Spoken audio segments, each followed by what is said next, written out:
नमस्कार। आज के इस एक्सप्लेनर में हम एक ऐसी खबर पर बात करेंगे जिसने दिल्ली के पावर कॉरिडोर्स में भूचाल ला दिया है। हम बात कर रहे हैं दिल्ली जिमखाना क्लब की।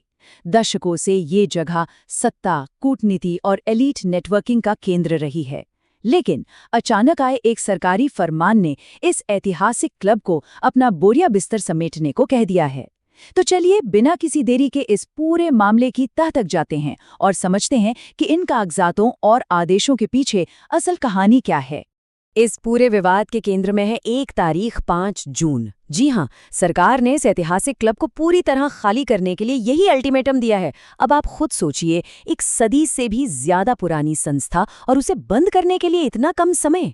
ये वाकई बहुत ही चौंकाने वाली बात है। और मामला सिर्फ एक क्लब की छोटी सी बिल्डिंग का नहीं है। बात हो रही है पूरे 27.3 एकड़ जमीन की।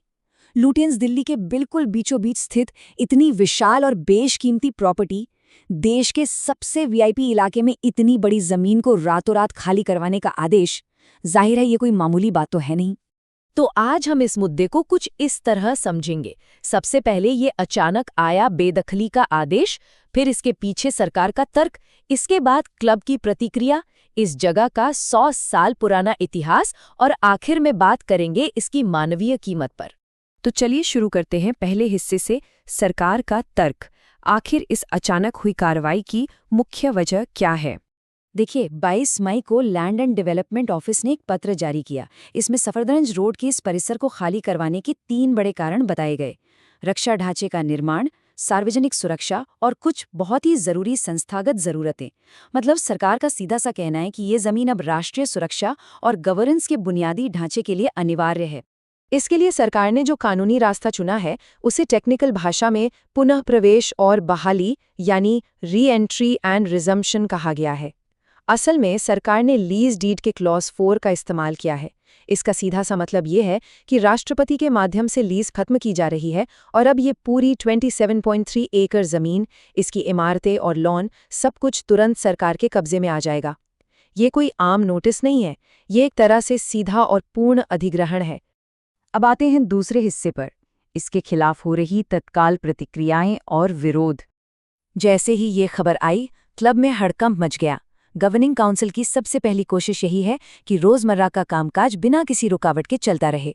इसके लिए उन्होंने तुरंत एक इमरजेंसी मीटिंग बुलाई और स्थिति साफ करने के लिए मंत्रालय के अधिकारियों से जल्द मिलने का समय मांगा है। अब यहाँ दोनों पक्षों के अपने अपने तर्क हैं। सरकार का कहना है कि ये जगह प्रधानमंत्री आवास यानी लोक कल्याण मार्ग के बहुत करीब है, इसलिए यहाँ हाई सिक्योरिटी की जरूरत है। लेकिन वहीं क्लब के सदस्यों का एक दिलचस्प काउंटर आर्ग्यूमेंट भी है। उनका कहना है कि पास में ही तो इंदिरा गांधी मेमोरियल है, जहां रोज हजारों टूरिस्ट आते हैं, तो फिर इस क्लब से सुरक्षा का इतना बड़ा हवाला देना थोड़ा अजीब है। ये तुलना स्थिति को काफी पेचीदा बना देती है। और हाँ, ये मुद्दा अब सिर्फ क्लब तक सीमित नहीं रहा, इसमें पॉलिटिक्स की भी एंट्री हो गई है। आम आदमी पार्टी के नेता सौरभ भारद्वाज ने इस सरकारी कदम की कड़ी आलोचना की है।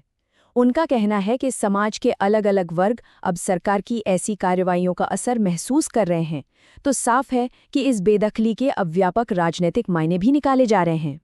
चलिए अब बढ़ते हैं अपने तीसरे हिस्से की तरफ, इस क्लब का एक सदी पुराना इतिहास और इसकी विरासत।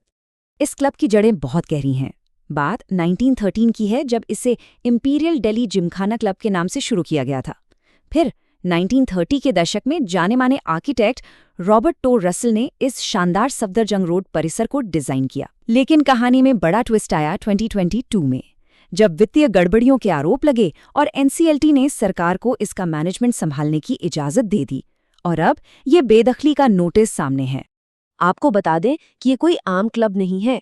दशकों से ये देश के टॉप ब्यूरोक्रेट्स, डिप्लोमैट्स, सेना के बड़े अधिकारियों, राजनेताओं और बड़े बड़े बिजनेस लीडर्स का ठिकाना रहा है। एक तरफ इसकी इतनी एलीट और शानदार विरासत, और दूसरी तरफ आज इसे खाली करने का ये अल्टीमेटम। ये विरोधाभास इस पूरे मामले को और भी दिलचस्प बनाता है। लेकिन रुकिए, कानूनी लड़ाई में यहाँ एक बहुत बड़ा पेच है। जैसा कि हमने बताया, 2022 के आदेश के बाद से क्लब का मैनेजमेंट सरकार की ही एक कमेटी चला रही है। अब सरकार की कमेटी तो सरकार के ही आदेश को कोर्ट में चुनौती देने से रही, है ना? इसलिए अगर इस फैसले के खिलाफ किसी को आवाज उठानी है तो क्लब के सदस्यों को अपने स्तर पर व्यक्तिगत रूप से कोर्ट का दरवाजा खटखटाना होगा। अब आते हैं इस एक्सप्लेनर के सबसे संवेदनशील हिस्से पर, इस आदेश की मानवीय कीमत। 600 ये महज कोई आंकड़ा नहीं है, ये उन कर्मचारियों की संख्या है जो इस क्लब पर निर्भर हैं। अचानक आए इस एक आदेश ने इनकी रोजी रोटी को अधर में लटका दिया है। इनमें से ज्यादातर लोगों को कोई अंदाजा नहीं है कि 5 जून की डेडलाइन के बाद उनका क्या होगा। इतनी बड़ी तादाद में लोगों के भविष्य पर सवालिया निशान लग जाना यकीनन इस पूरी घटना का सबसे परेशान करने वाला पहलू है। जरा इस स्थिति की कल्पना कीजिए, क्लब के टेनिस लॉन में 17 साल से काम कर रहे एक माली को इस बेदखली के बारे में तब पता चला जब वो अपना रोजमर्रा का काम कर रहा था। बिना किसी मीटिंग या पूर्व सूचना के अचानक ये जानना कि इतने सालों की नौकरी कल शायद ना रहे, ये उस डर और अनिश्चितता को दिखाता है जिससे आज ये कर्मचारी गुजर रहे हैं। और अगर हम इसे प्रैक्टिकल नज़रिए से देखें तो इतने कम समय में सब कुछ समेटना एक बहुत बड़ा लॉजिस्टिक नाइटमेयर है।